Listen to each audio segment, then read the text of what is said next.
नमस्कार फ्रेंड्स, स्वागत आहे तुमच्या किचन क्लाउड आशामध्ये।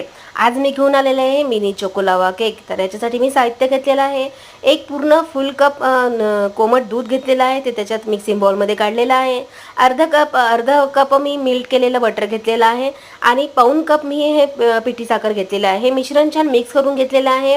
हे मी आपलं जे मिक्स करायचं बीटर असते त्याच्याने मी छान बीट करून घेतलेलं आहे। सगळं एकजीव झालं पाहिजे आहे। आता 1 कप मी गव्हाचं पीठ घेतलेलं आहे, हे छान मिश्रण मिक्स करून घेतलेलं आहे। 1 कप गव्हामध्ये मी 2 चमच कोको पावडर घातलेला आहे, 1 चमच बेकिंग पावडर टाकलेला आहे आणि अर्धा चमच बेकिंग सोडा घातलेला आहे। मिश्रण छान मिक्स करून घेतलेलं आहे आणि आपल्याला चांगलं 10-15 मिनिटं हे मिश्रण चांगलं फेटायचं आहे, चांगलं एकजीव करायचं आहे। आता याच्यामध्ये आपल्याला फक्त कोमट आपल्याला जर घट्ट वाटलं तर याच्यामध्ये पुन्हा थोडंसं कोमट दूध ॲड करायचं आहे। कोमट दूधच याच्यामध्ये घालायचं जेणेकरून ते चांगलं फॉर्मॅट होते। तर आता आपल्याला हे मिश्रण चांगलं फेटून झाल्यानंतर आपल्याला आप्पे पात्र गरम करायचं आहे। त्याची गॅस मंदच ठेवायची आहे। आप्पे पात्रात आपल्याला थोडंसं बटर घालायचं आहे, थोडं छोट्या चमच्याच्या सहाय्याने व्हिडिओ दाखवल्याप्रमाणे, आणि थोडे सारणाचे आपल्याला थोडं सारण त्याच्यामध्ये टाकायचं आहे।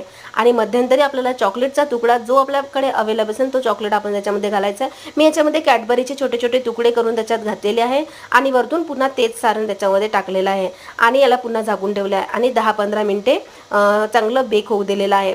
हे पटकनच होतात, मंद आचेवर आपल्याला हे प्रक्रिया करायची आहे आणि रेडी आहे मिनी चोको लावा केक। तर आजचा व्हिडिओ तुम्हाला कसा वाटला मला कमेंट्स करून नक्की सांगा आणि उद्या मी काय स्पेशल रेसिपी तुमच्यासाठी घेऊन येत आहे त्याची वाट बघा। Bye bye, thank you.